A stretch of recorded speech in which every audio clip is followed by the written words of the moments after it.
Hello, everyone, and welcome back to the 16 millimeter film crew. I'm Cindy. And I'm Dale. You can watch us on YouTube. You can like and comment on our YouTube videos and subscribe to our YouTube channel. You can listen to us everywhere podcasts are found at 16 millimeter film crew podcast.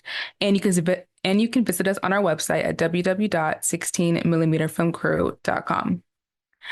This week, we are talking about The Brutalist, directed by Brady Corbet. Escaping post-war Europe, a visionary architect comes to America to rebuild his life, his career, and his marriage. On his own in a strange new country, he settles in Pennsylvania, where a wealthy and prominent industrialist recognizes his talent. So this movie stars Adrian Brody, Felicity Jones, Guy Pearce, Joe Alwyn, and Rafferty Cassidy. So, Dale, let's talk about this. Or your thoughts about this movie. I mean, my boy Brody, this movie like 3, 4 hours long, my man. But you know what? With the length of the movie, I'm willing to like put aside based on the amount of thematic content in this movie. Um, and the more I think about it, like I think Brady is like the same age as me, like 36. Um, yeah, I know I'm old, baby. No, that's But young. yeah, I It's mean, very young. it is very young. I mean, for a director of this kind of acclaim right now, getting these awards is really, really young. But knowing his age and knowing that the world that we've grown up in that age group, um, his influences and his opinions on this movie do not surprise me. Based on the thematic issues in this movie, like the major theme in this movie is like the idea of like the American dream versus the American myth, which I being like a child of immigrants is something I can really understand and see. Um, but like a quote from him is like, uh the fact that every film about the American dream is how people finally make it work. And I really want to make a film about the American myth and the American dream wasn't doesn't work and they have to leave. And we see that in the first opening act. Like the first act is Enigma of Arrival, which is based on a book of a Trinidadian British born author who's talked about his experiences mostly migrating back and forth. So it's very topical with those, those things right there. And I really love that fact because I tried explaining to one of my white friends the the idea of the model minority and stuff like that, like everything that's happening in the country nowadays. And I was explaining to him like the issue I think a lot of people of immigrant backgrounds or people of color have with what's going on in this country. A lot of people who also back Trump look very much like us. And this idea of the model minority, where even though I'm not, I want to as close as I can to whiteness. And you see that really explained in the first act with Attila, his cousin, who's like they're talking when we first meet, and he goes, "Oh, she's a Gentile." And that's how you pick up, okay, they're both Jewish. And he goes, "No, we're Catholic," where he's abandoned his identity to acquiesce and assimilate better. And like Attila's wife embodies like the full uh goal of the American dream, this blonde-haired, blue-eyed white woman who once, typical of every kind of minority where that blonde-haired, blue-eyed white woman excuse and say, "Oh, this man attacked her." Which, white women have been known to weaponize, that kind of thing for decades or centuries. She pushes Attila to kick, Laszlo out the house. So those themes in the first act, like I can like pinpoint like perfectly, man. Yeah. This movie was incredibly long, Yeah. and I did not appreciate that. If you are a listener of this podcast, you know how much I loathe long movies. I loathe it. Um, they have intermission in there. I don't care. This movie did not need to be this long. Like, I'm sorry. Like, and I enjoyed this film, and I still am like, it was too damn long. Like, absolutely unacceptable. But it was good. So fine. And honestly, like the length kind of took me out of it a little bit because it's just like I really had to like do it in chunks because it was just a Yeah. lot. Yeah. It was just a lot. Like I can't imagine watching this in the theater. But that being said, what I did see was, first of all, just flawless cinematography, like absolutely gorgeous images Hmm. that I really appreciate, and I've said this before, but I really appreciate when cinematography is in service of the story and it's not just like aesthetics. Yes. And I feel like this, from like the opening shot to like every single piece, how it was lit, like all of it, just like it really gave, I don't know, this the story is so much more meat, so much more Hmm. like gravitas, because it's just like you really feel like you're a part of what's happening. Um, and I think especially in period films, sometimes they can feel a little isolating because it feels like a long time ago. But I think that this film, and I think the film that we had watched maybe a few weeks ago, oh God, I'm forgetting the name of it. The Nickel Boy is like Yeah. cinematography that really brings you into That films that environment. are set, yes, that are set in the past. And I think that this film definitely does that for me. And because I live only like 30 minutes away from Pennsylvania, it felt very close in terms of like I recognized the landscape. And Yeah. obviously they land in New York, so it was just a lot of um things Credibility. that, yeah, it was very relatable, I think. Because my father also immigrated here. So, but because he immigrated so young, like Hmm. his journey, I think, has been much more American than it has been Haitian, where he's from. Yeah. And thus my understanding, my culture, I'm an African American, I'm a Haitian, but much more African American than Haitian just because of how I was brought up. Yeah. So I think that it's interesting to be caught in between those two worlds of like trying to figure out like where you land when you're not really like accepted. Hmm. And it's interesting, like, because Laszlo is, a practicing Jew. He had to come to America to flee the persecution, to flee like the horrors that were going on, even though he like had the willpower and just like, I don't know, the sheer like grace to like get out of a concentration camp. Like he was able to survive that, him and his family. Yeah. But to come to America thinking that it was going to be like a land of promise and stuff, and to even like the first scenes, like when they're on the boat and they're arriving to Ellis Island, like it just feel like none of it feels glamorous, none of it feels exciting, none of it feels like, oh, this is what this is what dreams are It's made the of. Like it's dream. Yeah. it's like a really harsh reality, like very like fast. It's just kind of it kind of brings you down to earth really quickly, just the setting and stuff. But um even when he's with his cousin, like in the first act and stuff, it's just like this is family, but he's not practicing as Yeah. a Jew. And he's a Jew, but he has this huge drug problem that kind of plagues him throughout the entire film. And like he's just like struggling. So it's like trying to relate to your own culture. And there's a perfect scene in this movie, in this like in the I think it's the second act, Hmm. where he's talking with his wife. I won't be able to pronounce the Hungarian pronunciation of her name. So I'm just gonna say Elizabeth. Yeah. Elizabeth and Sophia and her new husband. And they're like, well, we're going back to Jerusalem. And he was just like, okay, well, why can't you guys stay here? And like there was a feeling like, well, if you don't do this and you aren't really a part of us. So like even though by his like background, his religion, like he is a part of this group, even in that situation, it's like he still doesn't belong. And I feel like that feeling lost, feeling like you don't belong anywhere, like you don't really have a home, was like really impactful. Like I really felt that. And Yeah. it showed up in his architecture. Like all of the theme that they're playing around with shows up visually somewhere else. And I think that that is just like really good storytelling. So, And I like the theme and the fact that the movie is called The Brutalist. Brutalist architecture, of course, is post World War II. Very rigid, very much concrete, very looks cold. hmm But a lot of the architects tried to make amazing pieces of art. Some buildings, and if you look at modern architecture nowadays, it still draws from brutalist style of architecture.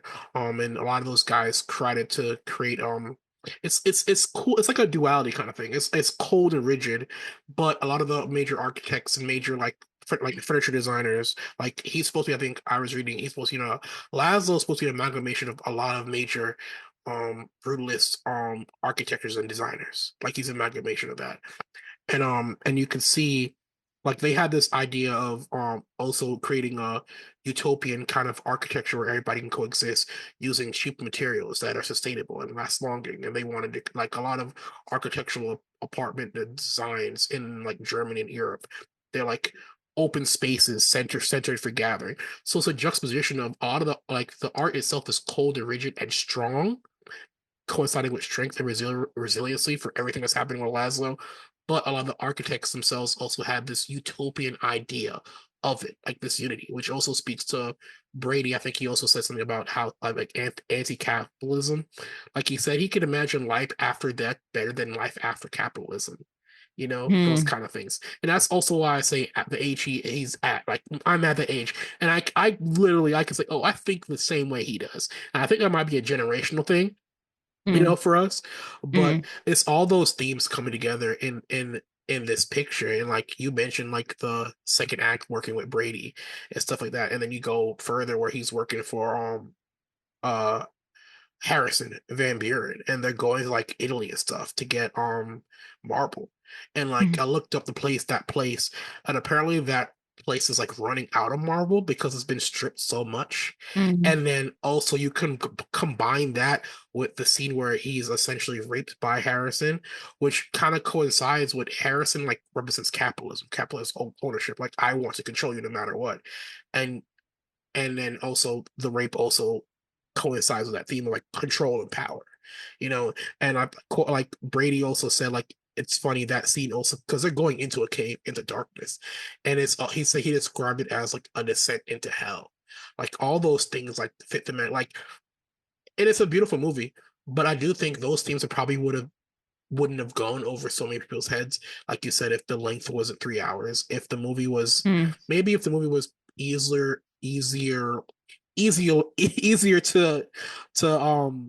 to accept if it was, I guess, chunked out a bit more. You know what I'm saying? Kind of like Hmm. not like Lord of the Rings, but like at least I think every movie could have been like every part could have been like part one, part two, kind of, in a Hmm. way, easier distilled. I think this movie though is perfectly designed for streaming platforms more so than in theater viewing because you can absorb it for like an hour, sit back, think about it, come back in, sit back, think about it. The intermission thing works better in a Hmm. digital landscape than it does in an in-theater experience. So Yeah, I agree.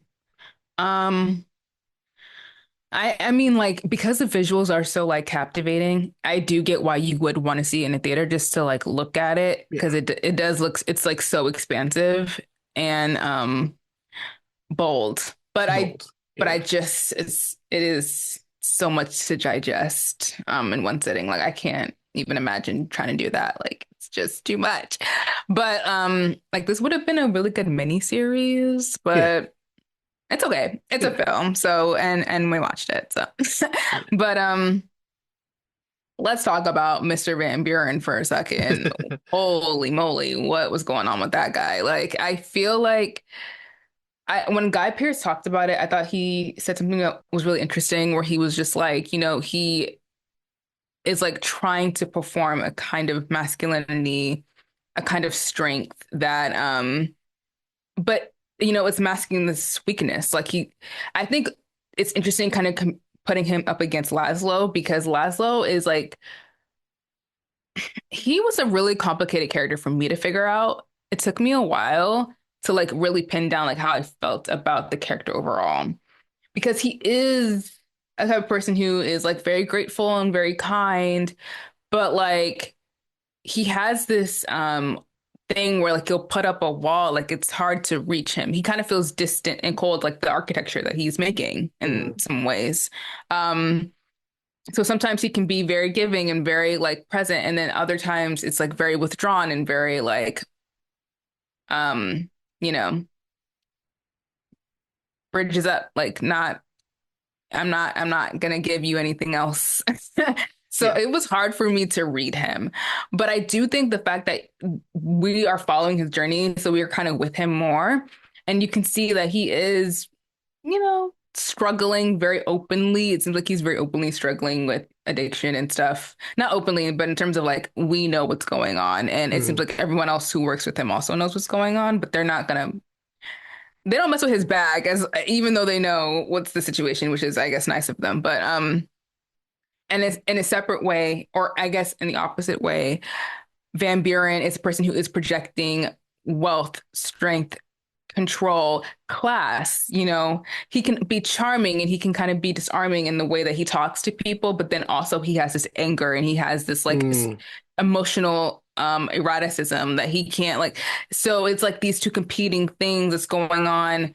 I think it's because he's homosexual. I feel like he probably at the time didn't know how to express that in any other way except for anger. Yeah. Unfortunately, that made him do some really terrible things, but he is projecting like what white male in America should be, which is this capitalistic, like very macho, um, very like like in control, classy man. Mm. And they were kind of dropping hints that there was something between the two of them, like in the earlier scenes, not in terms of like whatever happened in Italy, like that was a direct response, but just in terms of like how Van Buren probably viewed Laszlo, like he was probably caught off guard, maybe a little attracted, didn't know how to deal with those feelings. And I think that him hiring Laszlo was like definitely a mode of, control and power. And also of just like, I want to be close to you, even though I can't like express my Mm. feelings. So, um, very stereotypical. It's awful. But like, I do think that like they were like good, opposing forces of each other, where it's like Laszlo is able to, we can kind of see him fall apart more, and we're not like judging him for that. Where I think for Van Buren, like he probably felt like he couldn't fall apart, or else everybody would judge him and leave him as displayed in that last scene when Miss Elizabeth calls him out and he runs away. Yeah. So um that to me was like a really good, what is the word when it's like to a I can't think of the word. But Duality. yeah, it was like a good like not a mirror, but maybe like a refraction of like the characters. And of masculinity at that time, I think that was a good example of that. But I do feel like when it comes to that scene in Italy when Laszlo gets assaulted, at Mm. first, the way things escalate in this movie, I was not prepared for it. I was just like, what is happening? Because at first, like when he's like dancing with that girl and they kiss, I thought that Van Buren was like, oh, this is just like another little piece of information I can use to like hold against him. If I need it, I can pull it out and tell his wife or Yeah. whatever. Not at all what I expected, what No. actually ended up happening. So that took me by surprise. And the like what he's saying to him as he's assaulting him, like you're a tramp, you're nothing, like it just was so heartbreaking. And I guess it's because like Glasgow was already dealing with a lot. Like he's already struggling with heroin addiction. Like what is going on? Like how was he even able to keep a steady job? How was his able life not how did his life not fall apart after that? I'm just so shocked that he was able to like keep up the addiction and still like have a life. That was Mm. very shocking to me. But it was so terrible. And it's actually really sad. Like the only way he was able to talk about it was when he was in one of those like drug fueled Yeah. modes. That was just the most heartbreaking thing. And I think that was like the first time I felt like true like heartbreak for the character.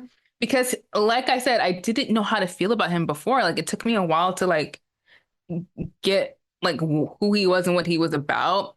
I like this movie really makes you like think and reflect and like take your time with it because I was just confused by his character a little bit. But that just speaks to like how nuanced the character was written and complex the character was written. I think they did a Mm. really good job in the writing of his character, of all the characters. And then Adrian Brody was just like fantastic in the role. But yeah, it was just like really heartbreaking, and I just feel like just exemplified exactly like what the that upper class type of people, not that they're like being violent against people, but like there is a sense of like you're not a part of this thing. Like even though you're helping us, I you own you. know, I own you. And Yeah. the son Harry also makes that point or a little earlier when he was just like, yeah, you're not a part of this. Like it's a very clear distinction, not only because uh, these are all white people, but in terms Mm, of like the class, that's the yeah. line that always gets drawn. And it's very much like know your place. And yeah, it's really sad because nothing has changed. Nothing has changed. Yeah, That's what. like this are like I spoke earlier talking about like the model minority and stuff and skewing to whiteness. And you see the struggles that, Laszlo faced, even though he's Caucasian, even though he's a Jew, he's Caucasian passing. He's very much white passing. And thus just his ethnic identity for the most part was like a constant barrier for him. Like you mentioned when Martin is there bemoaning him, calling him a tramp and stuff. It's very much like I know you remember watching Gangs of New York, how a lot of the Irish and the Scottish immigrants were largely disrespecting that time period coming to New York, even though they were white, their Mm-hmm. class. Oh, you're poor white. We don't associate you. We see that still today with when we talk about Southern culture, Northern culture, how they assume everybody in the South is like a dumb redneck, whether you're black or white, because that stereotype is still at play. So it's very much not just and I also mentioned, Martin represents capitalism. So it's not much just a racial and ethnic barrier. It's a class barrier, which is represented between the relationship between the two of them. Like Martin's whole aesthetic is like he's like the representation of toxic masculinity and capitalism. Like Yeah. he's like a person who's front facing, like I'm checking all these boxes, which that masculinity is supposed to represent, but I might have some issues and concerns, you know, behind the scenes. Just the fact that he went straight to like raping, another man. That's not something that like permeates an average guy's head as a showcase of power. For most guys, a showcase of power would be, I'm gonna beat you up, like that. But just to go that far over means he's behind the scenes, like you mentioned it, he's probably masking who he is, and that's also what fuels his anger a lot because he's not at that time period for men to, still now, like with all the shit that's going on, men to openly admit that they don't eschew to societal norms. It's hard, Mhm. especially when you're in that class. Then you really Yeah. don't eschew to societal norms, you're going to be ostracized a lot more.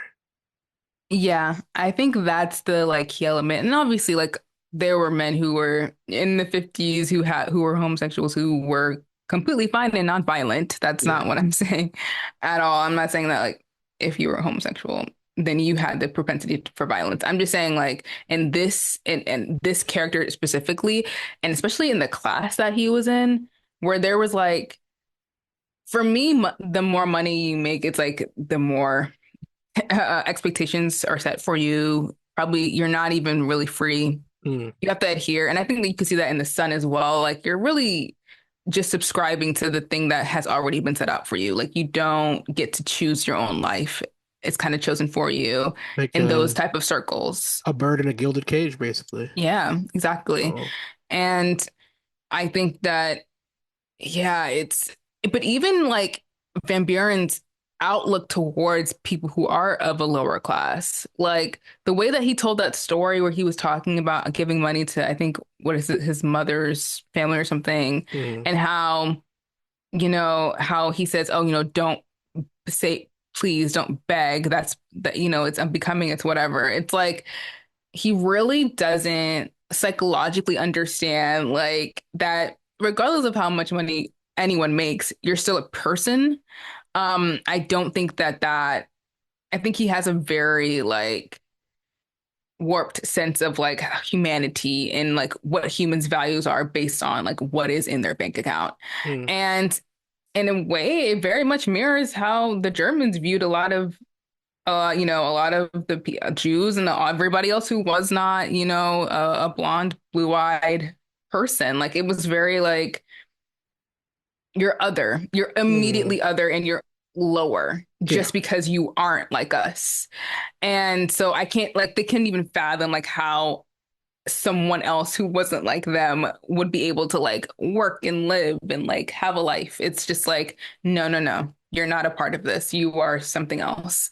And and it's sad because at the time, most of America was very anti-Semitic. So it was just like, can you imagine like suffering under like Nazi Germany concentration camps and then coming over here and like nothing is different except like you, I don't know, get to have this like low paying job. Like I think the character of Elizabeth really is shines a light on like what it meant to be in the society at that time Mm. and be a person who was ethnically something other than like, Protestant, white. Like it was just very I can't imagine what that experience must have been like for them because it's Mm. like your situation isn't really any better that much. Like you're not being held captive, but your opportunity for upward mobility is so limited because of your background. It's just it's like super messed up.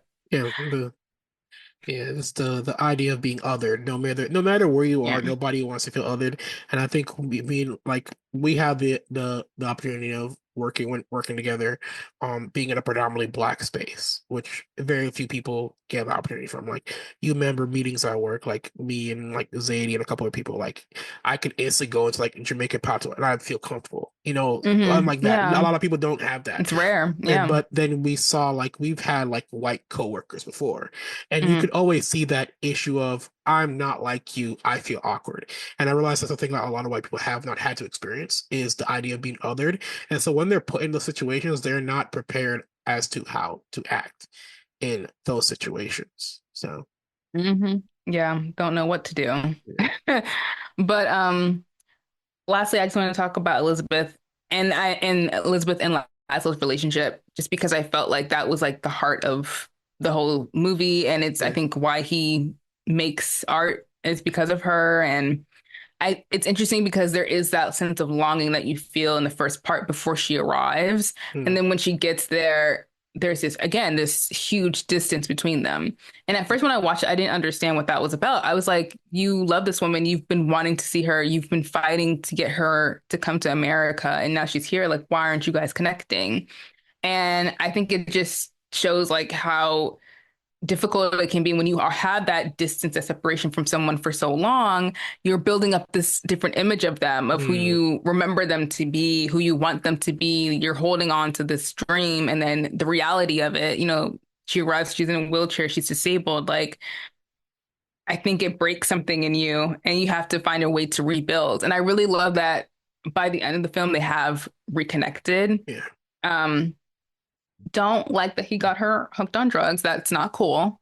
Mm, But I do like that they reconnected, and I love her character. I felt like Felicity was like amazing in it as well. Like she speaks her mind. She has a really like down to earth, like level-headed, mature way of like looking at situations. And I think that she really fights for her husband and her family. And I think that's amazing. Like that last scene when she just walked in there at their dinner and just like read him to filth. I was like, I love this. yeah. I love this character. Wow, amazing. Like she's the best. Yeah. Like, She like spends like most of the movie not being a presence, but she's there as a driving force of honestly the woman who drives to be better. Like she's his constant inspiration, like you said, to help him create art, help him to actually find a means and a way to get him and his family back together in America. But mhm, when she arrives, you can see she's a woman who cannot be controlled. She's like, I'm not going to do what you expect me to do. I have my own individual. I have my own ideas, and I think that's what causes schism. It's that distance of having to relearn a person who yes. you haven't seen like almost 8 years. So Hmm. the identity you have is the idea of longing. Like I love this person, and it kind of blinds you to what the person actually is. Like your longing for the person makes you think this person is the way you have pictured in head, and when she shows up, it's literally not what you were expecting, and Hmm. it's a good subversion of that. And I love the Yeah. fact that she, like once again, had her own agency and had her own identity, and that's another thing the movie hit on. Like women also have, their own purpose and their own wants and needs. outside of what their husbands or society thinks of them. Yeah. And I feel like the way, which is interesting because I didn't know it was going to play that much of a part in this film, but the way the sex is depicted in this film, I think it was really cool. Like Mm, women are getting it, and I think that that's fantastic. Like I like that they showed the importance of like women's satisfaction, like, and I think sexual that agency, yeah, sexual agency, and without it being exploitative. And I think that that's always a tight rope, a tight like rope fine line that directors don't always know how to walk. So yeah, I think that in this film, he did it really well, where yeah. it wasn't over the top, but it was like you can see that that is still like baked into these people. And honestly, I think that it helps kind of bring audiences in to make sure to like help them feel like these aren't just historical figures in the past. Like these are real People, people. yeah, And I think that that element of sex was kind of used. Maybe I'm wrong. I don't know if Brady felt this way while he was doing it, but my read mm, of it was like it was brought in to kind of help bridge the connection between like us and the past and these mm, characters who are living in there, who are living in this environment. So I thought that was really smart and I thought it was well done. Um, but even like sexist violence and how it's a man against a man and mm, not like, you know what I'm saying? I thought that that was just a really good like way to, I just think that like everything felt very intentional and intentional, yes, and purposeful and like very well executed. yeah, So honestly, like this film is really good. Like it's long, but it has, I think when you really think about it, and I think that this is a film that makes you really think it hits you in a really emotional way. Like towards the end, I was just like, whoa, these I feel so much for these characters and for these people because even though they're fictional, it's based on like real people yeah, who people, yeah, lived on this earth, yeah, who walked and this path.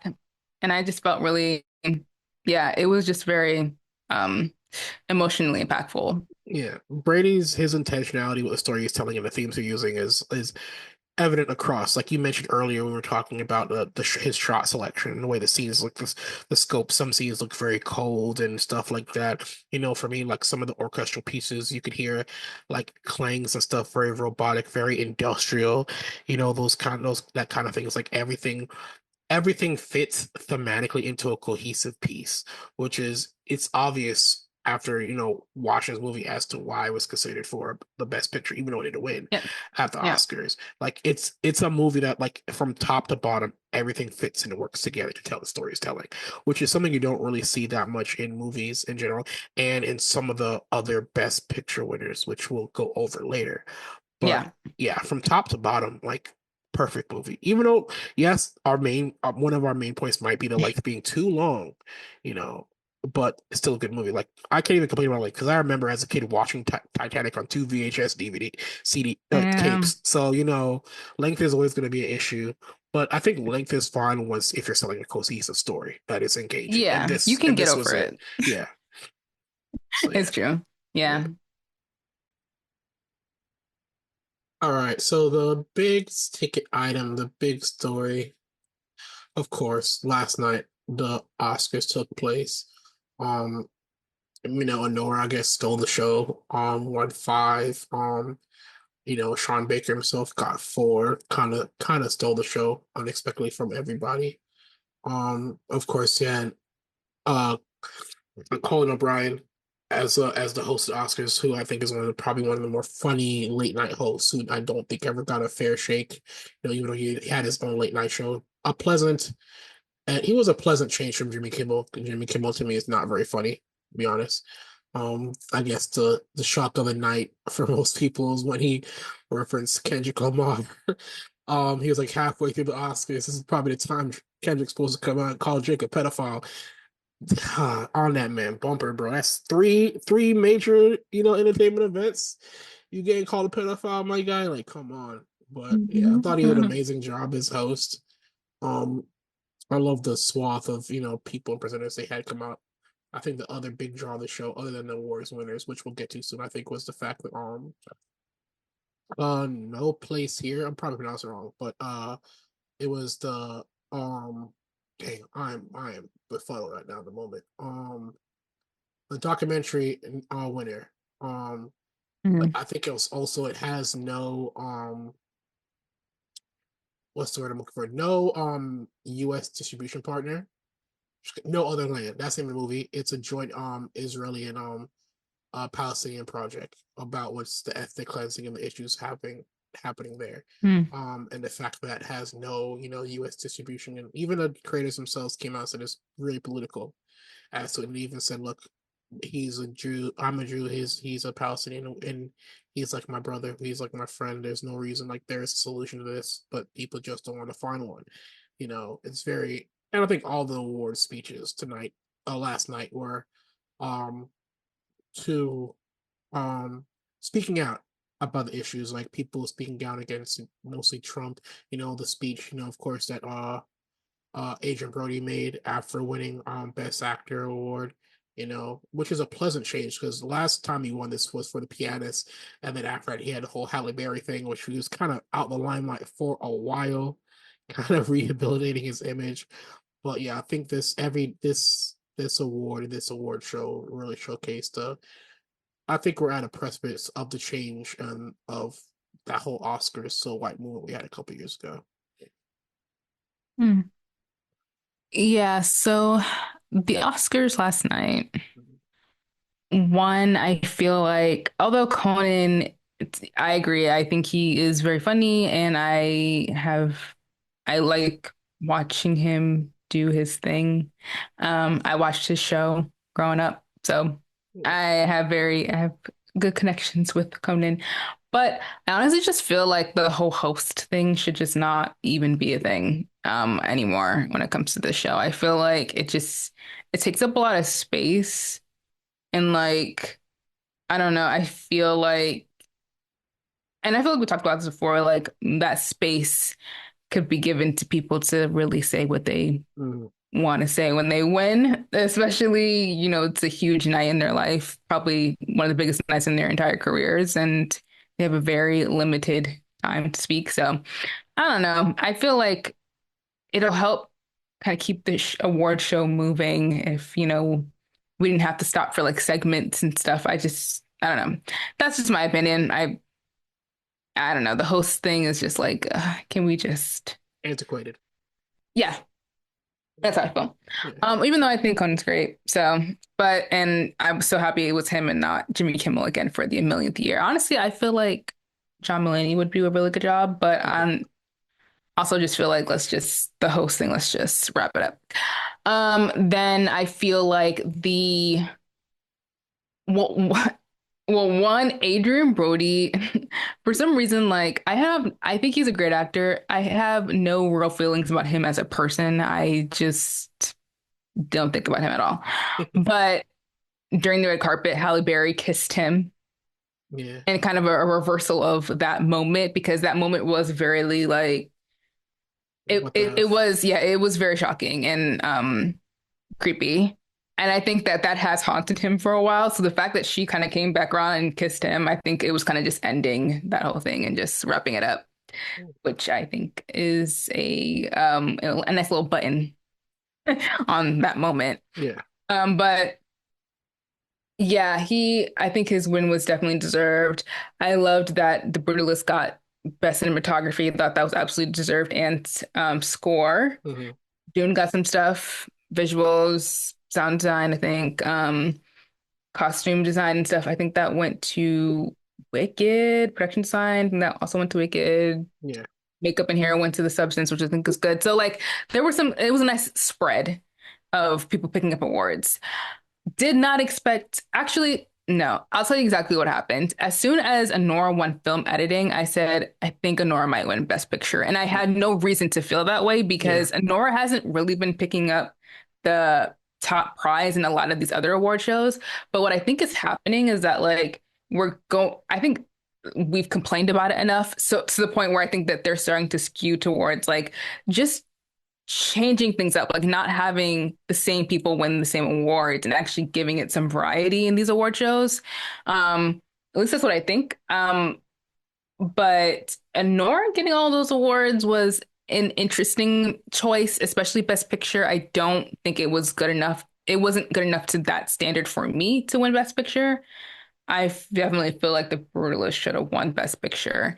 But I mean, it's a movie that talks about sex work in a way that is uplifting, interesting, very kind of comprehensive in how it's presenting that subject matter.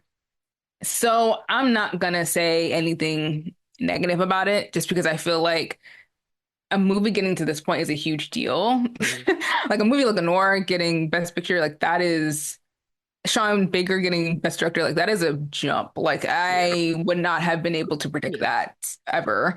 And I think that, you know, I think the Academy also has a thing about young women doing certain things on screen. Mhm.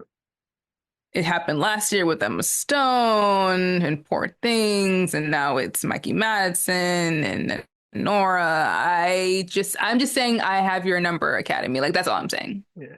I'm not saying they don't deserve it because I thought Emma Stone did a great job in Poor Things, and I think that Mikey Madison did a phenomenal job in Anora. She was amazing in that movie, and really put in the work to pull off the performance. So like, yes, deserved.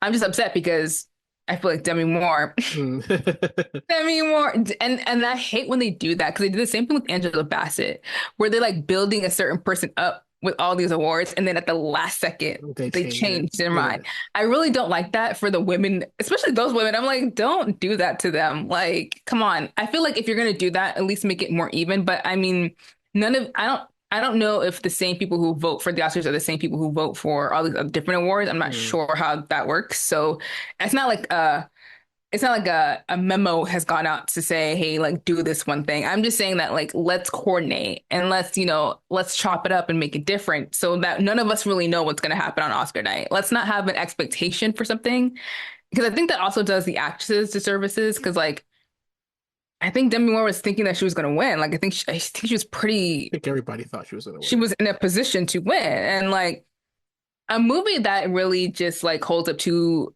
fingers to the Hollywood industry, who like calls out the Hollywood industry for the sexism, misogyny that they continue to play. Like, I mean, I guess the Academy was only going to go so far with that one. Yeah. But either way, I think Demi Moore's performance was just, I have not stopped thinking about that movie since I watched it. Mm. That movie has embedded itself into my brain. So, like, it felt like it was hers for the taking and it just went a different way and that's that's tough. I hope Demi Moore is okay because like that must have felt weird. Yeah. They were talking about how like I guess uh it was like A20 I know it was an A24 film, a neon film in a way. Hmm. They're saying they kind of replicated the marketing push that Parasite has to try and create that buzz. One of the writers, I think, for Hollywood Reporter really dissected the change in voting habits, and also I think they mentioned, Hmm. and like I love Sean Baker, like he's almost an art He's like a filmmaker, like people like the art of it. Yeah. He's one of those people I always mention when people ask me like, "Oh, how do I like start like shooting stuff? I need a camera. I was like, Sean Baker shot Tangerine like iPhones, bro. It's don't wait on the equipment. You can go and shoot on anything. Like he's one of those people. Um, but even like he did an interview with somebody from Hollywood Reporter, and he was mentioned like when this whole marketing buzz for Nora was going on, he was like, "Oh, he thought himself that Brutalist was our main competition for this award," and even the person was like, "I thought a bunch of other films are better than Nora," and they were a bunch of other films better than Nora that came out. And the person went, they went on in the Hollywood Reporter article to realize the change post we mentioned a while ago, Oscars So White about 2015 2016 era where they made a concerted change. They said they doubled the number of non-white members and non-male members, and also the geographical lines and age of those people have changed, which may have increased the different voting habits of these best pictures and these directorial nominees and winners. How do you see the trend? Like they said, you mentioned Moonlight, Shape of Water, Paris, like Everything Everywhere All at Once, and now Nora. A lot of the Best Picture winners tend to be, quirky art house style movies. eschewing the old this is what an Oscar award winning movie should be like. The typical Oscar baity movies that we've mentioned before. Like Mhm. they're not eschewing to that. So I think the change in voting members has changed what determines is a Oscar award winning movie. Um I don't think Anora was the best movie out all last year. We mentioned it before. Like I thought the soundtrack was very generic. The story was kind of whatever, I guess. I'm Mikey Madsen. I'm not discrediting her. She probably did an amazing job of what she was given. But once again, I do think Demi Moore blew it out of the water. Like her performance, even the story. Like everybody's kind of saying, "Oh, this is very on the nose to what Substance was about." Like Demi Moore losing to a Yes. 20-something-year-old actress. It's kind of on the nose of what was happening with that award. Yeah, the like you said, the awards winners were very much varied up and down. We mentioned before the issues with what's the lead actress from Amelia Perez, her issues with her racism coming out at the time really hampered her chance to win this award. And I felt like once that information became revealed, if she was kind of out the running at that point, Clara Sofia Garcon, her text and tweet came out. So yeah. Uh Hmm. Once that happened, there was not a shot for her. At that point, it was I was expecting Demi Moore to run away with it, and that's not what happened. Um, but you were right in your assessment that for what best supporting actress you had was it what's her name? Wow. Zoe Zoe Saldana. Saldana. Yeah, and I Mm. was not expecting that, but you were riding right on the nose of that. My movie won for international feature. I'm Still Here. I think one of the best pictures of the year. Mm. Once again, like between I'm Still Here and Brutalist, very topical movies as to what's going on in the world/country today. And I guess Disney. Some people are saying Disney got robbed for animated picture, losing with Flow winning over Inside Out 2. Inside Out 2 should not have been on there in the first place. But hey, it's ABC. It's Disney's awards, so we're gonna put it on there. But it was very the Oscars was very very this year, which I'm happy for. So Yeah, I don't know. I feel like the Oscars, one thing that they are consistent in is just doing things that kind of make you like roll your eyes a little bit. yeah, I think last year was very much an outlier in terms of walking away from that award show being like, yeah, everything that happened made sense. yeah, Because oftentimes it doesn't. Like, I yeah, think that's the most consistent thing about the Oscars is a lot of times you're like, wait, that one? Why did that one? And what? Like you're confused and annoyed. So I think that like they're back at it. They're back in their bag with this year because I just feel like some things just did not line up in terms of like what should have won and what ended up winning. yeah, And even in the winners themselves, I feel like the Oscars has the same thing where every winner is going to be white except somebody in the supporting character, actor or actress nominee group. Like, okay, Zoe Saldana won for supporting actress. Like, I think most Black actresses who have won Oscars have been in the supporting supporting cat. Yeah, actress yeah, category. A white woman still won Best Actress. Like they're not really changing much of anything. I think mm, that what they're doing is that they're just like shifting things around enough to make it seem like they're actually doing work in terms of change. Like, we'll nominate a trans actress, but oh, look, all of these tweets and stuff got exposed, so she can't get it. yeah. Like, it's very Performative. yes, it's Yeah, performative. That's the word that I was looking for. It's performative. Like it's yeah, just like Oscars, I know what you're doing. Like it's not it's very clear to me that I'm glad that the base of people who are voting are changing, like the demographics are changing because you do get a much more varied best picture category. yeah, Like the substance and Anora and things like that, things that I would not have thought would be in the running for best picture ended up there. yeah, And I think that definitely speaks to the changing demographics in the voting body, which I think is great. But in terms of like who gets to win, that seems to be the same. And I'm wondering at what point are we going to really shake the bag and do something completely different? Like I don't know. I feel like I don't know when that's gonna happen. It kind of just feels like the Academy is doing just enough to kind of wave off the comments of racism and whatever. Hmm. But they're not really taking like full leap steps to like actually do something radical and different. Because I think ultimately the people who have the most control over that academy are still older white people. Yeah. So it's like how far can we really go if those goons are still are still in place? Like it's unfortunate because honestly, the fact that Demi Moore and I'm gonna harp on this because I really feel like she should have won that. I really like Mikey Madison and her performance. It's just and it's like nothing against her. It's just the fact that Demi Moore gave a performance in a body horror movie Hmm. where she was nude throughout most of that, like naked, but they didn't. It's like that type of presentation was not accepted, but a younger person, younger white woman who did that exact same thing, Hmm. that gets to be elevated, but her performance doesn't because she's an older white woman. And it's just like, and it's like made by it's an independent film, a French director, artsy, artsy, fartsy. Like what surrealism, none of it makes sense sometimes. Like it's very much one of those type of films that like could be elevated to the status. Honestly, if if The Substance won Best Picture, like I don't know, I know it wouldn't, but like just in case, like if Yeah. it did, that would be insane, and I would be like, yes, it was incredible. I mean, like the last part wasn't kind of lost me, but like for most of it and what they were trying to do, I was into it. Um, and also, it had like such a grip on like young people.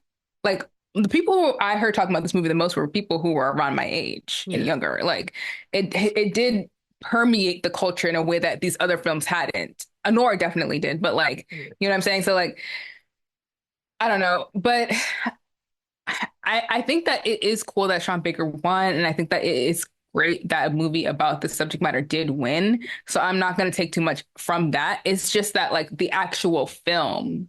And It was good the first half. The second half it wasn't, and the last scene was good. But that's not comparable to the other films that we have talked about in that category. I just and don't think it measures up. and let's be honest, I don't think Honora was Sean Baker's best work Mm. at all.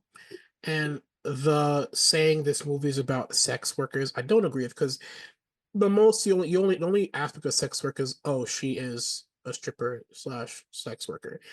And after that doesn't have much to do with the movie at all. You know? Well, it does because that's she gets treated the way she does because she's a Yeah, sex worker. So it definitely but has. majority of the movie is mostly about Just because you the. don't see her having sex with people No, doesn't mean I'm that not like saying that. I'm saying, but majority of the crux of the movie is about mostly this, rich Russian guy's son comes to America, gets married, and is immature and childish. She can't shenanigans to track him down. Like after like this movie has like three acts basically. After the first act, the issues of her being a sex worker don't even matter. It's more so where's this dumbass Russian kid? You know, I think that's your interpretation I of don't know. it. I That's don't know. not mine. I don't My know. interpretation of it is very much. I probably agree. I haven't seen his other films, so I don't know what he did in them. But I heard that the other one, the Florida Project, Part of the no, that's project. I heard that was probably his best one, but I Yeah. don't know. I will say that like the story is about her. Now, the fact that we're chasing the Russian boy in the second half, I did not find that part compelling at Yeah. all. But it still is rooted in the fact, like she's still like taken captive, like treated like Fair. Fair. garbage because she's a sex worker. Like if she Yeah. wasn't a sex worker, she wouldn't be treated that way. And she also wouldn't be like conned into thinking that like this was a real marriage and that he really cared about her or True. whatever. Like True. so it is about that It plays a factor experience. in it. Yeah. You're It right. is about that experience. It's just that like I think his execution of some of the points in Yeah. that second half did not land. Didn't land. No. So it definitely it's just it's unfortunate because there are movies that and there's not like a ton, but I think The Brutalist definitely was one. Even like Conclave, I think was pretty decent in terms of like You were engaged all You three were cosplayers. Yeah. engaged. You were engaged throughout the, and it was like a good film. Like it really like got cut to you in like a really powerful way. To Mm. me, the best part of Anora was Mikey Madison's performance. Everything else was kind of not that interesting to me. So, I mean, I don't know, not a part of the voting body, so my opinion really I doesn't mean mean, anything. But like, I just, as a consumer of the art that was put out this year, I feel like it shouldn't have won Best I Picture, mean, really. well, let's see. The to me a complete unknown is the stereotypical biopic. Oh, it was terrible. Didn't Sorry. it didn't need to be up there.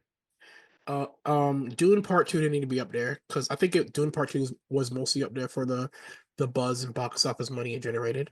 Like, I love Dune Part Two. I love the Dune series so far. Denis Villeneuve, but comparing it to Brutalist, Concave, I'm Still Here, Nickel Boy, Substance, I'm kind of like and I feel Yeah. like Wicked's there for the same reason. It was the social clout of it, the buzz of it. hmm Like Wicked still hmm like visually, still It's beautiful. a great movie as It's a well. great Like it is movie. a good movie. Visually, it's stunning. Like Paul Tazwell, first black man, black person to win costuming. Well deserved. Those costumes were flawless and perfect. Of But did course. it deserve to be up there for Best Picture? Kind of no. Like, so yeah. I don't know. Like, I I can think see why it's there. I can If see Barbie why was it's up there. there Yeah. last year, then Yeah, it makes sense that this I was can up see there. why it's there. But I feel like, as you were saying, the demographics have shifted. Like, a lot of these movies are there as going to a younger audience. Like, and they're looking more at the trends of what people are watching more so than what critics are Yes. responding to, which Yes. which I think we're also doing. We're also we're kind of critics and we're also viewers, so we hmm kind of understand how that works. There's some critically acclaimed movies that I don't think would don't move me, and there are some Yeah. regular box office like successes that go, wow, this movie's totally amazing. So it's a tight line to have to walk. Um, but yeah, I don't think an horror. Yeah. I mean the fact that Amelia Perez had that many nominations, it's like what is going Well, on? Mia Perez was like a lot. It's based on a novella, a Spanish novella, but then a lot of the actors are all Latino, but it's French creative team. It had like a hodgepodge of too much stuff, and then the movie is most predominantly opera. It's a lot of musical pieces in it, so it kind of had a lot, and probably might have been had too much going on in it. But I don't know. I don't know. I'm not an Oscar voter, so That didn't make any sense. yeah. I'm gonna tell you that right now. Like that made no sense. So So again, took up a space that could have been placed somewhere else, but somebody else's movie could have been up there. But okay. yeah. Um, and I will just say the performance between Cynthia Erivo and Ariana Grande was perfect, Mm. and it gave me everything I needed, and I almost cried. It was just like great. The one thing I didn't like about Oscar's performance, it kind of skewed halfway into a uh trying to honor like the James Bond franchise at one point. Oh yeah, what was that about? I don't know. And I found it kind of weird, like, oh, they're celebrating the sale of James Bond, which is one of the biggest film franchises in the world, to Amazon, but they're also on celebrating its impact on society and culture, I guess. But then they have the musical interlude, Doja Cat up there singing like, baby, that's not you. That's She not was for you. singing. Doja Cat singing, that's Ooh. not for you. Like the first like they I think they did the Living Daylights or Live and Let Die. That was by Lisa, who's a K-pop artist. Amazing job. Amazing job. Okay. Okay. Doja Cat, sing is not for you. And then the last person, I forgot her name, and she was singing Skyfall from Adele. And I was like, baby, why? Why did they just get the people who sang it to sing? What?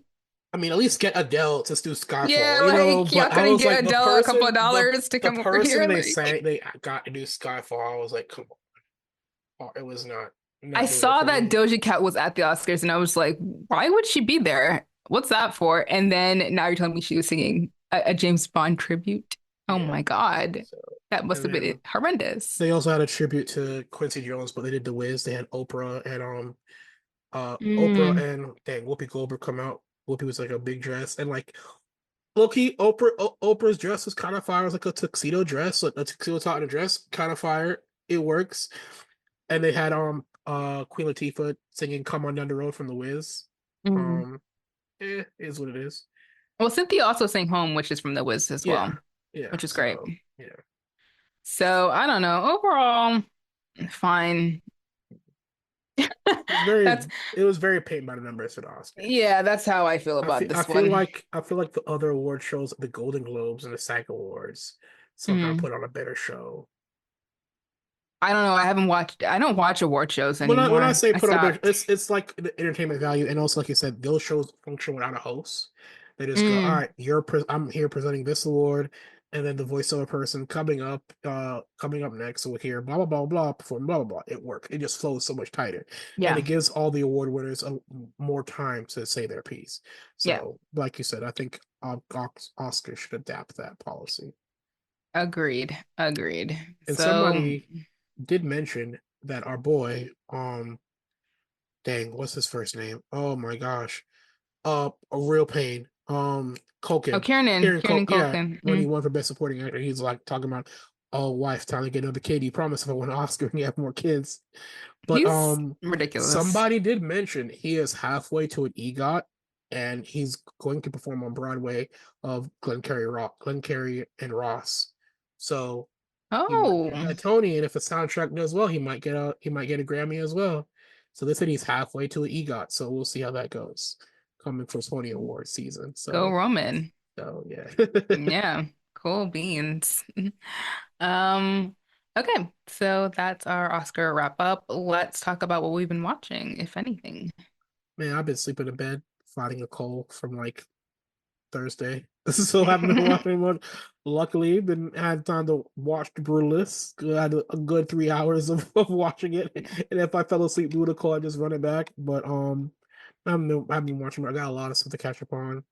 Um, but yeah, hopefully, well, as I get better, I'll have more time to catch up on the movies and anything I missed that I want to watch. I did try and watch the Lord of the Rings cartoon, uh, War of Rodin. I didn't like it. I could tell they use a lot of CG, not CGI, not CGI, a lot of AI in the movie because the animation style was really janky. I was like, I turned it off. Couldn't last more than 5 minutes. If I can't watch a movie for more than 5 minutes, this movie's trash. I'm not continuing it. So, but yeah. Fair enough.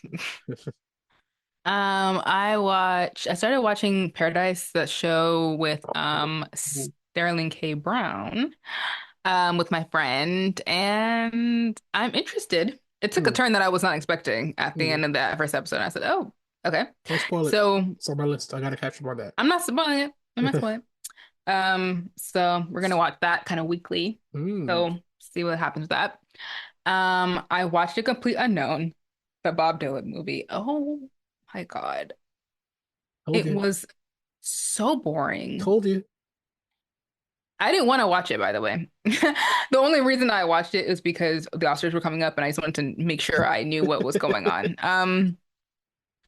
It was the most boring thing I've ever seen. Boring in terms of everything. Like everything was just cinematography was boring. Like the way it was lit, like just in terms of like everything just seems flat and like disinteresting. It kind of just felt like someone was like, "Well, it's about Bob Dylan, so people will watch it," and Timothy Chalamet starring in it. So, and Mm-hmm. it's like that's not enough, Not enough. baby girl. Like that's not enough. Like it's not No. enough. You need to do something interesting with this because biopics are already tedious. Like it was just like the most boring paint by the numbers. Like absolutely. Like I did not like it at all. I really, really did not like it. And I like Bob Dylan's music. That was, and I think Timothy Chalamet did a good job, kind of. I feel like at towards the back half, like he became more unintelligible the more he was trying to do the accent of the Bob Dylan voice. Like I was like, what the hell are you even talking? I cannot understand what you're saying right now. Like, um, the musical performances were fine. I think the girl who played Joan Baez is good. What's her name? Monica. She did a good job. Elle Fanning kind of just looked like she just popped up to like not to cash a check, but she looked like she really wasn't. She was not It was not invested. there. Um, it was just so boring. And the thing is like I watched the trailer and I was like, yeah, I don't think this is gonna be good, and it was not. It was not good. No, did not at all warrant a Best Picture nomination, not even in the slightest. It was so unworthy of that spot. So that was irritating. Now that I've seen it, I can say for a fact, Tried to definitely warn did. you. I didn't think it was gonna be good. Literally just said like I only watched it because Oscars were coming up and I had to finish watching the Best Picture list. Like that's the only reason I watched it. This was not a good movie. And for all the work, and the thing is like Timothy was like supposed to play this role years ago, but it kept getting delayed. Mm, And I feel like it's fine the way it is now. It's like in terms of his performance, it's just like to me, it wasn't even his best performance. mm, Like, because the way that they portray Bob Dylan is just like he's a dick. He's just like a really irritating person. Like they don't even paint him in an interesting way where it's like, oh, there's like a little bit of mystery behind him. So like you're kind of intrigued by like that, but he's not going to give you anything. Everything that he feels is through the music. It wasn't even presented in that kind of way. It was just like he's a jerk who makes good music and mm. everyone is blowing smoke the entire time. Which like Bob Dylan is very like influential, great songwriter, like all that stuff is justified. It's just like the way that they presented the character was so unfavorable that I can't even see like anyone watching the movie being like, oh, this is like a person who I recognize, who I like connect with, or I can't connect with him all the time, but I connected with his music. Like it just felt very like they didn't like they respected him and his like being kind of a dickhead in the 60s to such a degree that he just was unlikable and you just didn't really want to watch him. And I'm like, is Yeah. that really how you guys wanted to do that? I was just confused and bored. So not good, not good. What else? What else good? Severance. Just watched the most recent, like this episode from last week. One of the best episodes of television, period. Like you probably will ever see. I was crying. I never knew I would ever cry at a show like Severance, but I was in tears. That show is so good. Like, oh my God, I can't. I'm so Severance spoiled right now. Like, it's really distracting, but it's one of the best shows ever. Yeah, that's on my list as well to Oh, watch it's and jump gonna. on. This second season is gonna rock you. Like, it is going to rock you. But yeah, so that's what I've been. That's what I've been watching. I do honestly think they'll have that Bob Dylan picture come out when it's posted. It might have probably won, well, it wouldn't have won Best Picture, but he probably would have been Best Lead Actor. Um, had it come out when it was posted last year. I think the pandemic also played a factor in the delaying of it, if I remember correctly. But Yeah, I had it mean, come out when it was posted, he might have been like the youngest, leading act male, award winner for an Oscar. But yeah, we passed the point. yeah, and I feel like even if it came out last year, Killian was still gonna get that because Yeah, Oppenheimer. yeah, But also, like, again, this wasn't his best performance yeah. by a long shot. A movie I feel like Timothy really should have won Best Actor for was Beautiful Boy, but he got nominated for a Golden Globe. But I think that was like the extent of how far that campaign went with that film. That was a performance. Like, oh my God, he was incredible in that. So like, it's just sad that like people you don't get recognition for the things that you should be. And that's not like he did a bad job because he's a good actor. So like, he did the role. But like, For me, it's still the king. For me, it's yeah, still he the was king. fine. Like, I mean, he was good in it. look, I liked it. that's an amazing breakout role. That's the role even most established actors would have loved to have had. So Yeah, yeah. he was good in it. But Beautiful So Boy, yeah. incredible acting. So, anyways, he's fine. He's young. He'll get another chance at it. But it's just like, dog, that movie was awful. It was so bad. Anyways, that is it from us this week. We hope that you are doing well and taking care of yourselves. Make sure to check out all of our social media. Support us if you can. And we will see you guys in the next episode. Goodbye. Au revoir.